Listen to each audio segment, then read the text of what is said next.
तो students lab session 8 में हम स्टडी करेंगे मल्टी डायमेंशनल एरे को।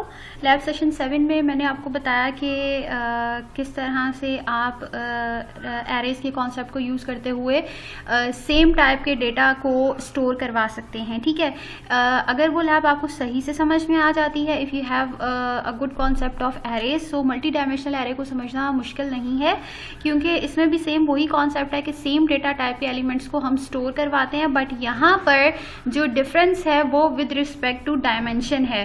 पहले हमने वन डायमेंशन एरे की बात की थी। उसमें लेट्स सपोज मैं अगर आपसे ये कहती हूँ कि 10 स्टूडेंट्स का रिकॉर्ड आपने 10 स्टूडेंट्स की एजेस आपने स्टोर करवानी है या 10 स्टूडेंट्स के मार्क्स आपने स्टोर करवाने हैं, सो ये वन डायमेंशनल एरे है। ठीक है, लेकिन अगर आपको एक इस तरह का डेटा जो कि टेबुलर फॉर्म में हो, जिसमें रोज या कॉलम्स आ रहे हों, या जहाँ पे एरे ऑफ एरे का कॉन्सेप्ट हो, multi dimensional arrays are also known as array of arrays. ठीक है, लेट्स सपोज इसको एरे ऑफ एरे हम किस तरह से कह सकते हैं, ये एक कंप्लीट एक रॉ है। ठीक है, ये एक कंप्लीट एक रॉ है। इस रॉ में आप देखें, इसी रो में आप देखें तो आपके पास 5 कॉलम्स भी हैं, यानी कि ये एक एरे है और इस एरे में आपके पास एक और एरे है जो कि कॉलम का है। सो इस तरह की सिनेरियो के लिए हम जो एरे यूज करते हैं that is the multi dimensional array. और यहाँ पे अगर आप देखें तो आपके पास 2 डायमेंशंस हैं। ठीक है, सो ये 2 डायमेंशनल एरे है, इसमें रोज है और एक कॉलम्स है। इसे मल्टी डायमेंशनल एरे या एरे ऑफ एरे इसलिए कहते हैं क्योंकि एक रॉ है, ये एक रॉ है, इसके अंदर हमारे पास फर्दर एक और एरे बन रहा है, दैट इज 4 कॉलम्स। ठीक है, अच्छा जी, इसकी एक और एग्जांपल हम यहाँ पे देख लेते हैं। लेट्स सपोज अगर आपसे ये कहा जाता है कि आपने you have to store marks of 2 students in 3 subjects. ठीक है, 2 स्टूडेंट्स के 3 सब्जेक्ट्स के मार्क्स आपने स्टोर करवाने हैं, तो आप क्या कहेंगे, आप इस तरह का एक टेबल बनाएंगे, लाइक स्टूडेंट 1 के सब्जेक्ट 1 में मार्क्स, सब्जेक्ट 2 में मार्क्स एंड सब्जेक्ट 3 में मार्क्स। सिमिलरली सेकेंड स्टूडेंट के सब्जेक्ट 1 में मार्क्स, सब्जेक्ट 2 में मार्क्स एंड सब्जेक्ट 3 में marks. So it will form a kind of a table. ये टेबुलर फॉर्म में जब आपको डेटा स्टोर करवाना होता है जिसमें आपके पास एक से ज्यादा डायमेंशन होती है, उस वक्त हम मल्टी डायमेंशनल एरे यूज करते हैं। ठीक है, इसमें भी आप देखें तो ये एक स्टूडेंट है, इसके इसी स्टूडेंट का पहला सब्जेक्ट में मार्क्स हम देखेंगे, इसी सेम स्टूडेंट के सेकंड सब्जेक्ट में मार्क्स हैं और इसी सेम स्टूडेंट के थर्ड सब्जेक्ट में मार्क्स हैं। सो एक तो ये एरे है, ठीक है, एक ये एरे है जिसमें आपके पास 1, 2 और मल्टीपल रोज हैं, एक ये एरे है जो कि कॉलम्स के लिए है। तो इस सिनेरियो में हम मल्टी डायमेंशनल एरे के कॉन्सेप्ट को यूज करते हैं।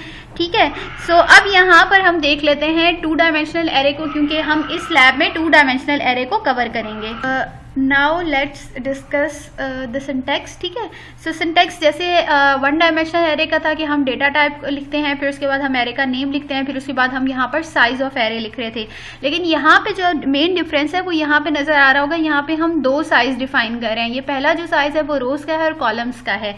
अच्छा, यहाँ पे आप देखें तो ये एक काइंड ऑफ अ मैट्रिक्स भी है। आपने मैट्रिक्स देखा होगा, जो मैट्रिक्स बनता है उस मैट्रिक्स में रोज होती हैं और कॉलम्स होती हैं। ठीक है, और मैट्रिक्स की जो डायमेंशन हम डिफाइन करते हैं वो सबसे पहले हम रोज लिखते हैं और फिर हम कॉलम लिखते हैं। सेम एरे में भी यही है, हम सबसे पहले रोज डिफाइन करते हैं और फिर हम कॉलम डिफाइन करते हैं। लेट्स सपोज अगर मैं इस एरे की बात करूं तो इसमें हमारे पास कितनी रोज हैं, 3 रोज हैं, तो यहाँ पे रोज की जगह हम लिखेंगे 3।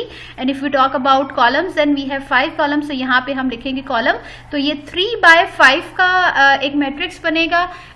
लाइक इसमें टोटल कितनी एंट्रीज होंगी, अगर हम इसे मल्टीप्लाई कर दें 15 एंट्रीज होंगी 3/5 के एरे में। ठीक है, अब इसकी एक एग्जांपल ले लेते हैं। लेट्स सपोज एक एरे है इंटीजर टाइप का और उसका नेम ARR है और उसमें रोज है और इसमें कॉलम्स हैं। ठीक है, अब यहाँ पर मैंने इसकी वैल्यूज पुट कर दी हैं। इंटीजर टाइप का है, ARR उसका नेम है, यहाँ पे एरे भी हो सकता है, मार्क्स भी हो सकता है, स्टूडेंट भी हो सकता है, स्कोर भी हो सकता है।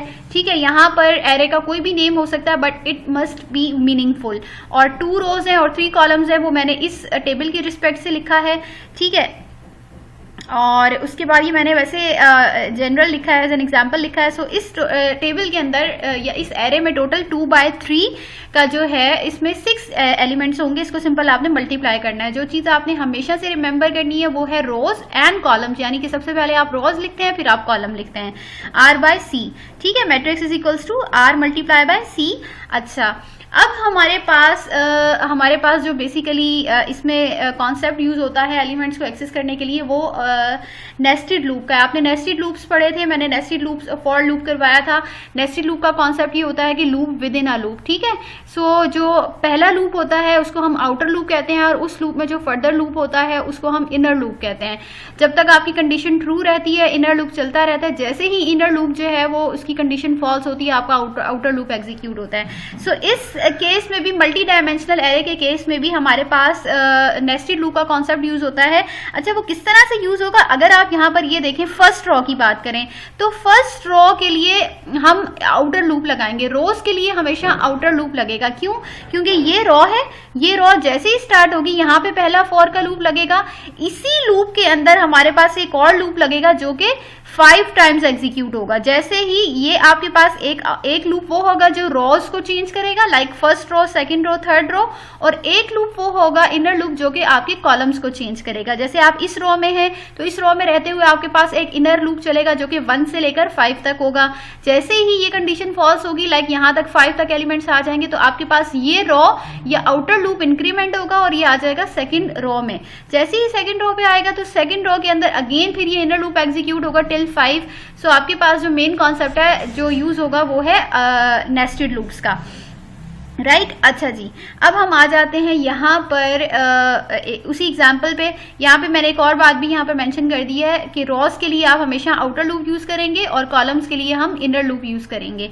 अच्छा, यहाँ पर अगर मैं आपसे ये कहती हूँ कि सेम वही एग्जाम्पल को मैं रिपीट कर रही हूँ कि आपने 2 स्टूडेंट्स के 3 सब्जेक्ट्स के मार्क्स को स्टोर करना है, और लेट्स सपोज मार्क्स आपको पता है कि डेसिमल पॉइंट में भी हो सकते हैं, इसलिए मैंने यहाँ पे फ्लोट लिखा है। अगर मैं यहाँ पे इंटीजर लिखूंगी तो अगर किसी स्टूडेंट के मार्क्स लेट सपोज 15.5 है तो वो सिर्फ और सिर्फ 15 को काउंट करेगा। तो मैंने यहाँ पे फ्लोट इसलिए लिख दिया ताकि अगर कोई डेसिमल पॉइंट में मार्क्स हैं तो वो भी कंसीडर हो जाएंगे। और उसके बाद मैंने इनको स्टोर करवाने के लिए जो एरे का नाम लिखा है वो मैंने रखा है। सो यहाँ पे मैंने जो एरे का नेम लिख दिया है वो मार्क्स लिख दिया है। आप यहाँ पे स्टूडेंट मार्क्स भी रख सकते हैं, ठीक है। उसके बाद मेरे पास मैंने सबसे पहले क्या लिखनी है, यहाँ पे मैंने आपको यहाँ पे जो सिंटेक्स बताया उसमें आपने पहले रोज लिखनी है। तो इसमें आप देखें कि 2 स्टूडेंट्स हैं, तो यहाँ पे मैंने कितनी रोज लिखती हैं, 2, ठीक है। उसके बाद यहाँ पे जो मेरे पास सेकंड यहाँ पे वैल्यू मैंने लिखनी होती है वो होती है नंबर ऑफ कॉलम्स। तो यहाँ पे नंबर ऑफ कॉलम्स जो मेरे बन रहे हैं वो सब्जेक्ट से बन रहे हैं, और मैंने यहाँ पे नंबर ऑफ कॉलम्स मेरे पास 3 है, मैंने यहाँ पे लिख दिया 3, ठीक है। एक और एग्जाम्पल हम देखते हैं जिसमें हमने बेसिकली रिकॉर्ड करना है 1 वीक टेम्परेचर ऑफ 3 सिटीज। और अगर आप इसको टेबल की फॉर्म में बनाएं तो आप देखें कि यहाँ पे आपके पास कितने सिटीज हैं, 3 सिटीज हैं, और यहाँ पे आप कॉलम वाइज देखें तो 1 वीक की बात की जा रही है तो हमारे पास 7 डेज होंगे। सिमिलरली यहाँ पर टेम्परेचर की वैल्यू डेसिमल पॉइंट में हो सकती है, सो मैंने यहाँ पे इसकी टाइप फ्लोट रख दी है। उसके बाद टेम्परेचर इसका नेम रखा है, सिटी अंडरस्कोर टेम्परेचर भी आप रख सकते हैं, टेम्प भी रख सकते हैं, it's up to you, but meaningful होना चाहिए। देन हमारे पास सबसे पहले रॉज आएंगे और फिर कॉलम आएंगे। रॉज हमारे पास 3 है, 3 सिटीज हैं, और कॉलम्स हमारे पास कितने हैं, 7 सिटीज हैं। तो यहाँ पे कॉलम्स आ गए 7 और 3/7 का मैट्रिक्स इसमें बनेगा, ठीक है, रोज इंटू कॉलम। अब हम आ जाते हैं इसकी इम्प्लीमेंटेशन पर। अब यहाँ पे देखें, जैसे मैंने एक एग्जाम्पल अंडरस्कोर एरे के नेम से एक एरे बनाया है और 2/3 है। 2/3 का मतलब है मेरे पास कितनी रोज होंगी, 2 रोज होंगी और 3 कॉलम्स होंगे। और जैसे मैंने लास्ट लैब में आपको बताया था कि आपने जब एरे की वैल्यूज को स्टोर करवाना होता है, हार्ड कोडेड आपने करना होता है, तो उस वक्त आप यहाँ पर कर्ली ब्रैकेट में आप स्टोर करते हैं। अच्छा, यहाँ जब लास्ट टाइम आप 1 डायमेंशनल एरे की बात कर रहे थे तो कुछ इस तरह से आपने स्टोर करना था, लेकिन अब जब हम बात कर रहे हैं मल्टी डायमेंशनल एरे की तो उसमें हम इस तरह से स्टोर करते हैं। अच्छा, आप ये गौर करें कि 2 रोज हैं तो इसका मतलब है मैंने 2 कर्ली ब्रैकेट्स लगाई हैं और ये आपकी मेन कर्ली ब्रैकेट है, ठीक है। अब यहाँ पे मैं पहले रो और आपके पास कॉलम्स कितने होंगे, 3 कॉलम्स होंगे। सो लेट्स सपोज मैं यहाँ पे 2, 5, 7 यहाँ पे सेपरेटेड बाय कॉमा आपने लिखनी है वैल्यूज 2, 5 एंड 7। ये आपके पास क्या हो गई, फर्स्ट रो। फर्स्ट रो में कितने कॉलम्स आ गए, 3 कॉलम्स। अब मेरे पास आ गई सेकंड रो।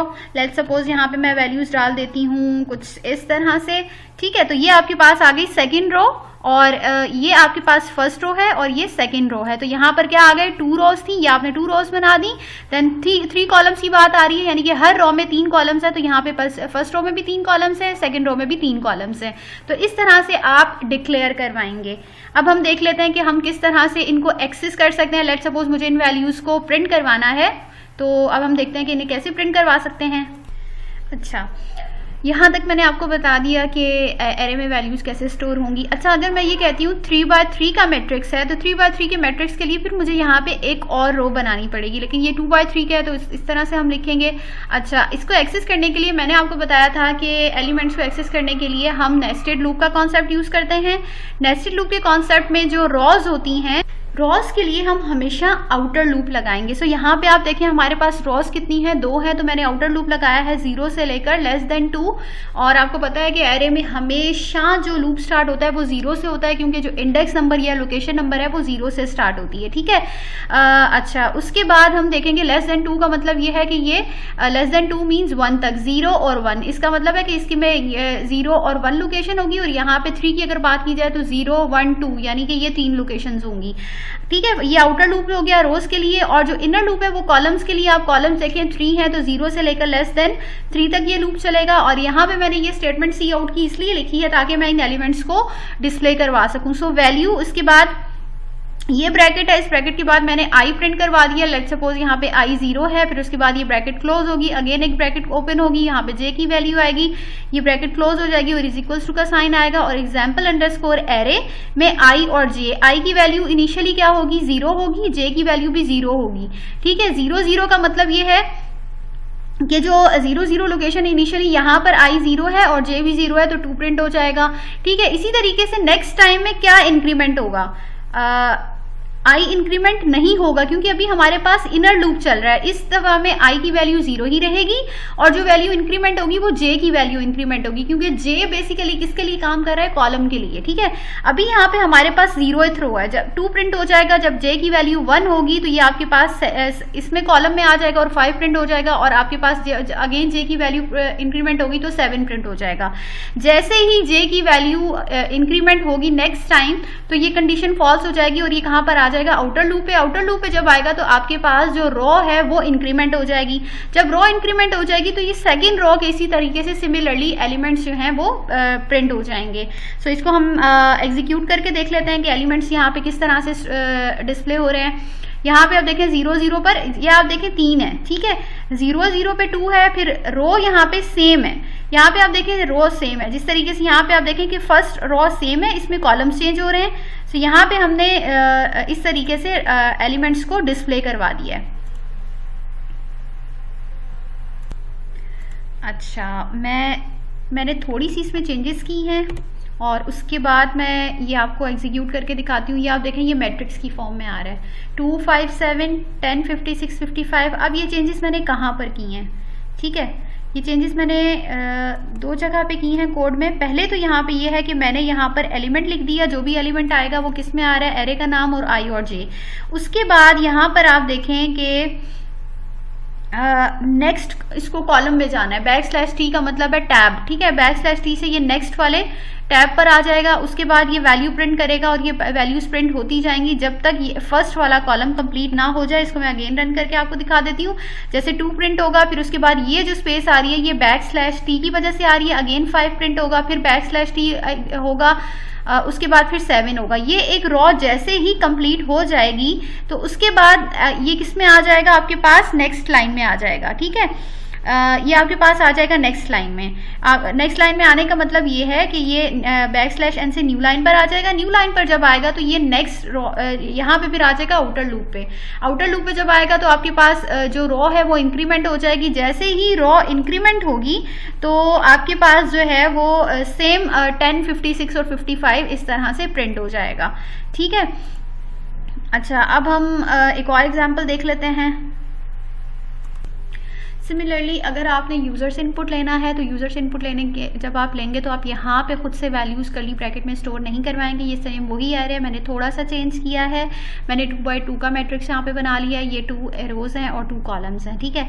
सो यहाँ पे जो रोज़ हैं वो मैंने रोज़ के लिए यहाँ पे आउटर लूप लगा दिया, कॉलम्स के लिए इनर लूप लगा दिया।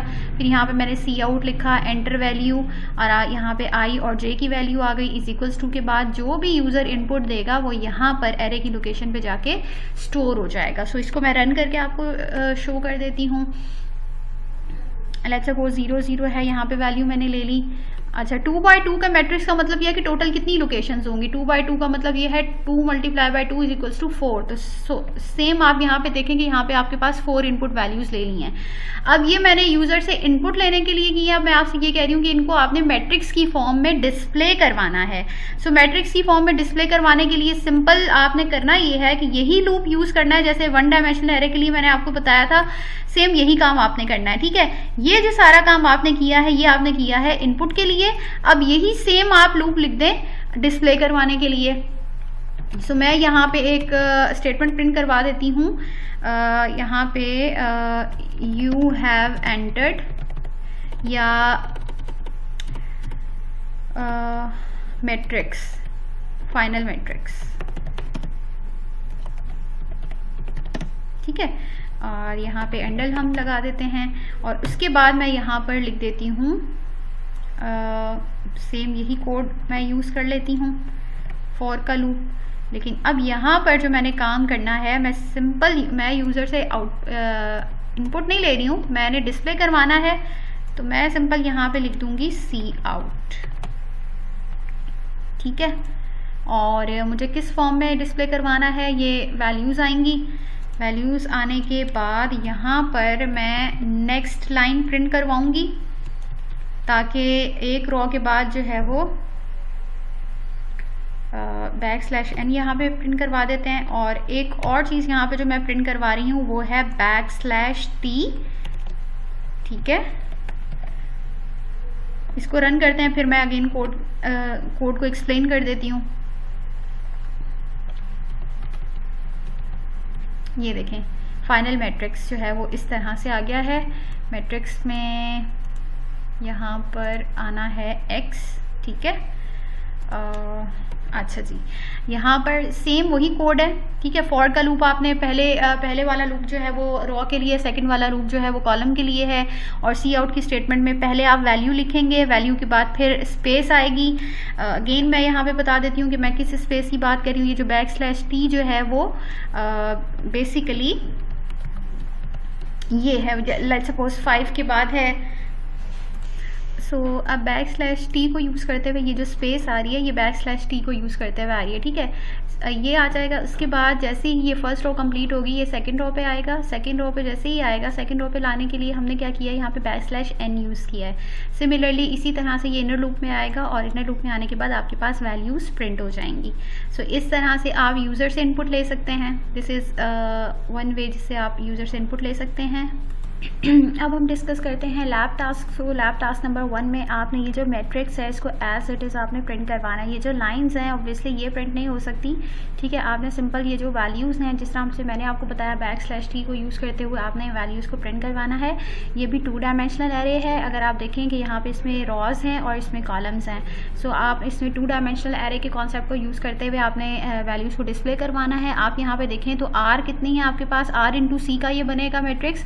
रोज़ कितने हैं, 1 2 3 4 रोज़ हैं, 1 2 3 4 कॉलम्स हैं। 4x4 का मैट्रिक्स बनेगा ये, ठीक है। इसका मतलब है आपके पास जो आउटर लूप है रॉज के लिए वो भी <4 होगा, लाइक 0 से लेकर 3 तक। इनर लूप भी सेम, ठीक है।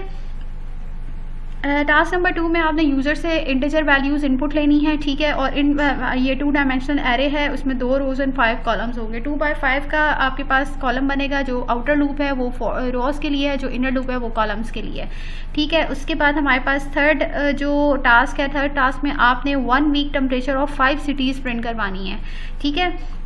ये बिल्कुल वही कॉन्सेप्ट है जो मैंने आपको यहाँ पर मल्टी डायमेंशनल एरे में यहाँ पर बताया था, सेम यही है। लाइक यहाँ पे 3 सिटीज़ हैं, आप इसमें 2 और ऐड कर लें तो ये 5 सिटीज़ हो जाएंगी, और 1 वीक का है तो 7 डेज़ होंगे। तो अब यहाँ पर जो है आपके पास रॉज कितनी होंगी, बेसिकली जो भी सिटीज़ की वैल्यू है वो आपके पास रोज होंगी। यहाँ पे अगर आप देखें तो आपके पास ये आपके पास रो होगी, ये आपके पास कॉलम्स होंगे, ठीक है। तो वो आपने टेम्परेचर बेसिकली नोट डाउन करना है, वो रिकॉर्ड करना है। उसके बाद टास्क नंबर 4 में write a C++ program that computes the sum of 2 matrices, each matrix is of 2 rows and 2 columns and will be created, ठीक है। आपने 2 मैट्रिक्स लेने हैं, मैट्रिक्स 1 आप ले लें मैट्रिक्स ए के नाम से, दूसरा मैट्रिक्स आप मैट्रिक्स बी के नाम से ले लें, ठीक है। और दोनों मैट्रिक्स 2x2 के होंगे, लेकिन फर्स्ट मैट्रिक्स भी 2x2 का होगा, सेकंड मैट्रिक्स भी 2x2 का होगा, और आपने उसमें जो भी इनपुट लेना है वो यूज़र से लेना है, ठीक है। फर्स्ट मैट्रिक्स आप इनपुट लेंगे इस तरह से, ठीक है।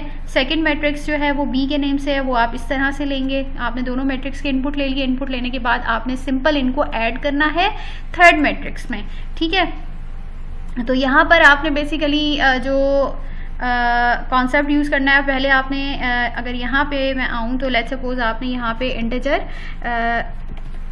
मैट्रिक्स ए आपने ले लिया, ठीक है। ये 2x2 का है तो यहाँ पे मैंने 2x2 का मैट्रिक्स ले लिया। यूज़र से इनपुट लेना है तो मैं इनिशियलाइज नहीं करवा रही। सेकंड मैट्रिक्स आपने लिया, अब ये सेम डेटा टाइप का है तो आप यहाँ पे सेपरेटेड बाय कॉमा भी लिख सकते हैं। यहाँ पे मैंने लिख दिया मैट्रिक्स बी, और ये भी 2x2 है, ठीक है। देन मेरे पास है मैट्रिक्स सी जिसमें रिजल्टेंट आएगा, और वो भी मेरे पास 2x2 का है, ठीक है। अब जिस तरह से लास्ट टाइम मैंने आपको बताया कि आपने इनपुट लेना है, पहले फर्स्ट मैट्रिक्स में आपने नेस्टेड लूप को यूज़ करते हुए लेना है, फिर सेकंड मैट्रिक्स में लेना है, फिर आपने ये दोनों मैट्रिक्स का आपके पास आ गया रिजल्ट। अब उसके बाद आपने ये करना है कि आपने इसको 0 से लेट्स सपोज इनिशियलाइज करवा देना है। इसको आपने 0 से इनिशियलाइज अभी इस लेवल पे नहीं, अच्छा पहले मैं आपको दूसरा एक कॉन्सेप्ट बता देती हूँ। इसमें आपने करना ये है कि ये जो मैट्रिक्स है मैट्रिक्स सी बेसिकली, उसमें आपने क्या ऐड करना है, मैट्रिक्स सी जिसमें आपके पास 2x2 आपने यहाँ पर नहीं लिखना, यहाँ पर आप लिखेंगे basically let's suppose I and J is equals to